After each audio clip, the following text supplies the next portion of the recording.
Updates చూద్దాం. మాజీ మంత్రి హరీష్ రావును విడుదల చేయాలంటూ బీఆర్ఎస్ నేతలు గచ్చిబౌలి పీఎస్ దగ్గర ధర్నాకు దిగారు.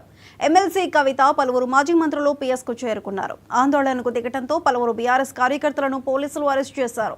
దీంతో ఉద్రిక్తత చోటు చేసుకుంది. ఎమ్మెల్యే పాడి కౌశిక్ ఇంటి వద్ద హరీష్ రావును పోలీసులు అదుపులోకి తీసుకున్న విషయం తెలిసిందే.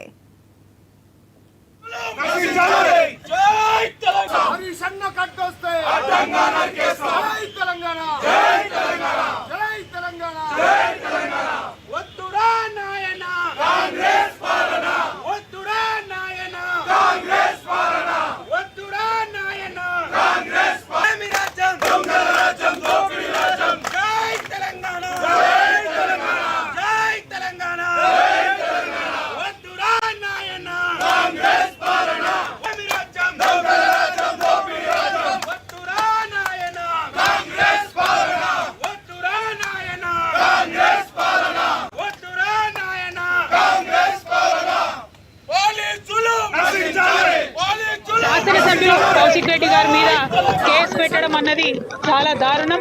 మీరు ఇట్లానే మా గొంతు నొక్కాలని ప్రయత్నం చేస్తే ప్రజలు తిరగబడే రోజు వస్తుందని చెప్పి ఈ ప్రభుత్వాన్ని హెచ్చరిక చేస్తూ పాడి కౌశిక్ రెడ్డి గారి పైన పెడుతున్నటువంటి అనవసర కేసులు, అక్రమ కేసుల్ని వెనక్కి తీసుకోవాలని డిమాండ్ చేస్తా ఉన్నాం. వారికి ఫోన్ చేసి అపాయింట్మెంట్ తీసుకొని నేను వచ్చి ఒక కంప్లైంట్ ఇవ్వాలి, మీరు ఉండండి అని అంటే ఏసీపీ గారు రమ్మన్న మీదట, అపాయింట్మెంట్ ఇచ్చిన మీదట వారు పోలీస్ స్టేషన్కి వెళ్ళినారు. ఒక శాసనసభ్యులు అపాయింట్మెంట్ తీసుకొని వచ్చినప్పుడు యాజ్ పర్ ప్రోటోకాల్ ఏసీపీ గారు ఉండి వారి కంప్లైంట్ తీసుకుంటే బాగుండేది. అక్కడ దాకా పోయినాక ఏసీపీ గారు లేరు, ఎస్ఐ గారు ఉన్నారు, తీసుకోండి కంప్లైంట్ అని చెప్పారు.